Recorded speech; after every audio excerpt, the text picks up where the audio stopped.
IT മേഖലയിൽ ജോലി വാഗ്ദാനം ചെയ്ത സ്വകാര്യ കമ്പനികൾ കോടികൾ തട്ടിയെടുത്തതായി പരാതി. കൊച്ചിയിൽ പ്രവർത്തിക്കുന്ന ഡ്രീസി സോഫ്റ്റ്ടെക് സൊല്യൂഷൻസ് എന്ന റിക്രൂട്ടിംഗ് കമ്പനിയാണ് 500ഓളം ഉദ്യോഗാർത്ഥികളിൽ നിന്ന് പണം വാങ്ങി കബളിപ്പിച്ചതായി പരാതി ഉയർന്നിരിക്കുന്നത്. ഉദ്യോഗാർത്ഥികൾ നൽകിയ പരാതിയിൽ സെൻട്രൽ പോലീസ് കേസെടുത്ത് അന്വേഷണം തുടങ്ങി. 2 മാസം മുൻപാണ് കൊച്ചിയിൽ ഡ്രീസി സോഫ്റ്റ്ടെക് സൊല്യൂഷൻസ് എന്ന റിക്രൂട്ടിംഗ് സ്ഥാപനം പ്രവർത്തനം തുടങ്ങിയത്. തമിഴ്നാട് സ്വദേശികളാണ് സ്ഥാപനം നടത്തിയിരുന്നത്. ബിടെക്, MBA തുടങ്ങി വിവിധ യോഗ്യതകൾ നേടിയ ഉദ്യോഗാർത്ഥികൾക്ക് 3 മാസത്തെ ട്രെയിനിംഗ് നൽകിയ ശേഷം പ്രമുഖ കമ്പനികൾ ജോലി തരപ്പെടുത്താം എന്നതായിരുന്നു വാഗ്ദാനം. 10,000 തുടങ്ങി 60,000 രൂപ വരെ പലരിൽ നിന്നായി കോഷൻ ഡിപ്പോസിറ്റും വാങ്ങി. എന്നാൽ താൽക്കാലികമായി പ്രവർത്തനം നിർത്തുന്നുവെന്ന് കാണിച്ച് കഴിഞ്ഞ ബുധനാഴ്ച സ്ഥാപനത്തിന് മുന്നിൽ ഒരു നോട്ടീസ് പതിച്ച് നടത്തിപ്പുകാർ മുങ്ങിയെന്നാണ് പരാതി. മീന എന്ന് പറയുന്ന ഒരു HRM വഴിയാണ് ഇതുള്ളത്. 5-6 സ്റ്റാഫാണുള്ളത്.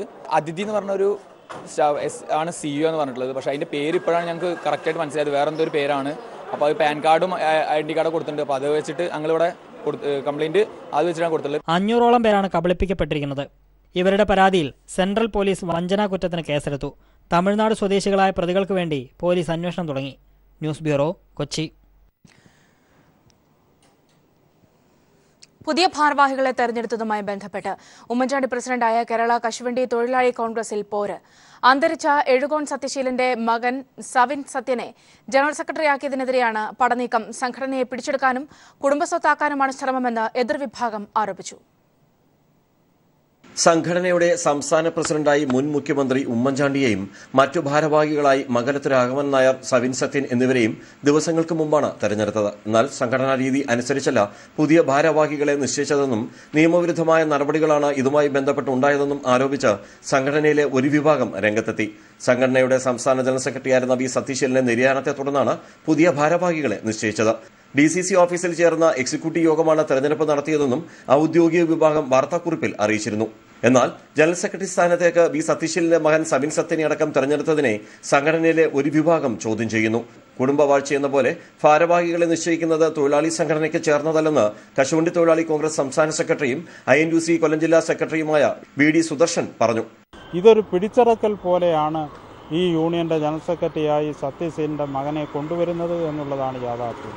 ഞാൻ തന്നെ കശുവണ്ടി തൊഴിലാളി കോൺഗ്രസിൻ്റെ സംസ്ഥാന സെക്രട്ടറിയായി 20 വർഷത്തോളമായി പ്രവർത്തിക്കുന്നു. ഞാൻ ഈ കോറത്തിൽ പങ്കെടുത്ത കോറത്തിൽ ഇല്ലായിരുന്നു. എന്നിട്ടും എൻ്റെ പേരും ഈ കോറത്തിൽ ഇവരെ തെരഞ്ഞെടുത്തതായ 4-5 പേര് കൂടിയ കോറത്തിൽ പങ്കെടുത്തു എന്ന് പറഞ്ഞ് പത്രങ്ങളിലും വാർത്താമാധ്യമങ്ങളിലെല്ലാം വന്നു. ഭാരവാഹികളെ തെരഞ്ഞെടുക്കാൻ അജണ്ട നിശ്ചയിച്ച് ഇതുവരെ ജനറൽ ബോഡി യോഗം ചേർന്നിട്ടില്ല. വി സതീശന്റെ നിര്യാണത്തെ തുടർന്ന് ഒഴിവ് വന്ന ജനറൽ സെക്രട്ടറി സ്ഥാനത്തേക്ക് സംസ്ഥാന ഭാരവാഹികൾ ഒരാൾക്ക് ചുമതല നൽകുകയായിരുന്നു വേണ്ടത്. പുതിയ ജനറൽ സെക്രട്ടറിയെ തെരഞ്ഞെടുക്കാൻ അതിനായി സംസ്ഥാന ജനറൽ ബോഡി ചേരണം. എന്നാൽ അത് ചെയ്യാതെ DCC ഓഫീസിൽ നടന്ന സത്യശീലന്റെ അനുസ്മരണ ചടങ്ങിനെത്തിയവരെ കൊണ്ട് രജിസ്റ്ററിൽ ഒപ്പുവെപ്പിച്ച് പുതിയ ഭാരവാഹികളുടെ പേര് എഴുതി ചേർക്കുകയായിരുന്നുവെന്ന് ഭാരവാഹികളായ TR ഗോപകുമാർ, M ചന്ദ്രൻപിള്ള എന്നിവർ ആരോപിച്ചു. രാജ്കുമാർ, ന്യൂസ് ബ്യൂറോ, കൊല്ലം.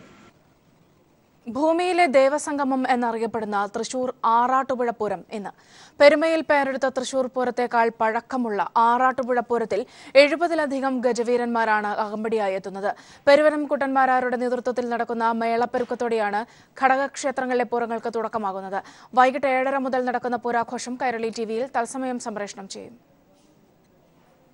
ചരിത്രം പരിശോധിച്ചാൽ പ്രസിദ്ധിയിൽ മുന്നിൽ നിൽക്കുന്ന തൃശൂർ പൂരത്തേക്കാൾ പാരമ്പര്യം അവകാശപ്പെടാനാവുന്ന ഒരേ ഒരു പൂരമാണ് ആറാട്ടുപുഴ പൂരം. ഭൂമിയിലെ ദേവസംഗമം എന്നറിയപ്പെടുന്ന പൂരത്തിൽ 24 ദേവീദേവന്മാരാണ് പങ്കെടുക്കുന്നത്. ഇന്ന് നടക്കുന്ന പൂരം 1435-ാമത്തെ പൂരമാണ് എന്ന് വളരെ വ്യക്തമായി നമുക്ക് സമർത്ഥിക്കാൻ സാധിക്കുന്നുണ്ട്. കരിമരുന്ന് പ്രയോഗത്തിലും ആചാര അനുഷ്ഠാനങ്ങളിലുമടക്കം വ്യത്യസ്തത പുലർത്തുന്ന ആറാട്ടുപുഴ പൂരത്തിൽ ഇക്കുറി 70-ലധികം ഗജവീരന്മാരാണ് അണിനിരക്കുക. ആനകളുടെ എണ്ണം കഴിഞ്ഞ വർഷത്തേക്കാൾ കൂടുതലാകാനാണ് സാധ്യത. എല്ലാ വർഷത്തേക്കാളും നല്ല രീതിയിൽ പൂരം ആഘോഷിക്കാൻ ഞങ്ങൾ ഒരുങ്ങുകയാണ്. നാടിന്റെ പരമ്പരാഗത ആഘോഷം എന്ന നിലയിൽ പ്രവാസികൾ ഉൾപ്പെടെ കാത്തിരുന്ന് അവധിയെടുക്കുന്ന നാളുകളാണ് പൂരം ദിനങ്ങൾ. പൂരം ആറാട്ടുപുഴക്കാരെ സംബന്ധിച്ചിടത്തോളം വല്ലാത്ത ഗൃഹാതുരത്വം തരുന്ന ഒരു ഉത്സവമാണ്. വർഷാവർഷം ആനയെഴുന്നള്ളിപ്പിലും വെടിക്കെട്ടിലും നിയന്ത്രണങ്ങൾ കർക്കശമാക്കുമ്പോൾ ആറാട്ടുപുഴ പൂരത്തിന്റെ ആചാരങ്ങൾ മുടങ്ങാറില്ല. എല്ലാ ക്ഷേത്രങ്ങളിലും ആറാട്ടുപുഴ പൂരം ദിവസം അത്താഴപൂജ നേരത്തെ കഴിഞ്ഞ് 6:30-ക്ക് നടയടയ്ക്കും. ഇന്ന് വൈകിട്ട് പെരുവനം കുട്ടന്മാരാരുടെ നേതൃത്വത്തിൽ നടക്കുന്ന മേളപ്പെരുക്കത്തോടെ ആരംഭിക്കുന്ന ദേവസംഗമവും പൂരവും വൈകിട്ട് 7:30 മുതൽ കൈരളി VTV തത്സമയം സംപ്രേഷണം ചെയ്യും. News bureau, Thrissur.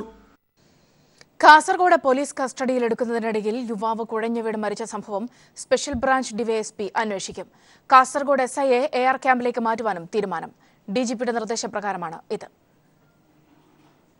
കാസർഗോഡ് നഗരത്തിലെ ഓട്ടോറിക്ഷ തൊഴിലാളിയും ചൌക്കി സ്വദേശിയുമായ സന്ദീപിനെ മറ്റു 4 പേർക്കൊപ്പം ഇന്നലെ വൈകിട്ട് 5 മണിയോടെയാണ് കാസർഗോഡ് പോലീസ് കസ്റ്റഡിയിലെടുക്കുന്നത്. ബീരന്തുവയലിലെ കൃഷി ഫാം ഓഫീസറുടെ പരാതിയിലാണ് ജീവനക്കാരുടെ സാന്നിധ്യത്തിൽ പോലീസ് ഇവരെ കസ്റ്റഡിയിലെടുത്തത്. മദ്യപിച്ച് ബഹളം വെക്കുകയും ജീവനക്കാരെ അസഭ്യം പറയുകയും ചെയ്തുവെന്നായിരുന്നു പരാതി. ജീപ്പിൽ കയറ്റുന്നതിനിടയിൽ സന്ദീപ് കുഴഞ്ഞു വീണുവെന്നാണ് പോലീസ് പറയുന്നത്. കാസർഗോഡ് ജനറൽ ആശുപത്രിയിൽ എത്തിക്കുമ്പോഴേക്കും മരിച്ചിരുന്നു. സംഭവത്തെക്കുറിച്ച് കാസർഗോഡ് സ്പെഷ്യൽ ബ്രാഞ്ച് ഡിവൈഎസ്പി അന്വേഷിക്കുമെന്നും കാസർഗോഡ് സബ് ഇൻസ്പെക്ടറെ AR ക്യാമ്പിലേക്ക് മാറ്റുമെന്നും ജില്ലാ പോലീസ് മേധാവി KG സൈമൺ പറഞ്ഞു. കാസർഗോഡ് ഇങ്ങനെ എൻക്വയറി നടക്കുന്നുണ്ട്. തീർച്ചയായിട്ടും SI അവിടെ ഇരിക്കുന്ന യോഗ്യതയല്ല. SIയെ AR ക്യാമ്പിലേക്ക് അറ്റാച്ച് ചെയ്യുന്നതും പകരം മറ്റൊരു SIയുടെ പോസ്റ്റ് ചെയ്തിട്ടുള്ളതാണ്.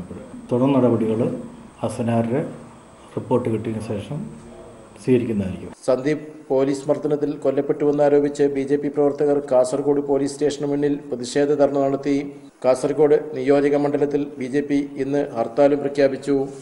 സന്ദീപിന്റെ മൃതദേഹം RDOയുടെ സാന്നിധ്യത്തിൽ ഇൻക്വസ്റ്റ് നടത്തിയ ശേഷം പോസ്റ്റ്മോർട്ടത്തിനായി പരിയാരം മെഡിക്കൽ കോളേജിലേക്ക് മാറ്റി. News bureau, Kasaragod. അപകടാവസ്ഥയിലായ ഏനാത്ത് പാലത്തിന് പകരമായി സൈന്യം നിർമ്മിക്കുന്ന ബെയിലി പാലത്തിന്റെ നിർമ്മാണം പൂർത്തിയായി.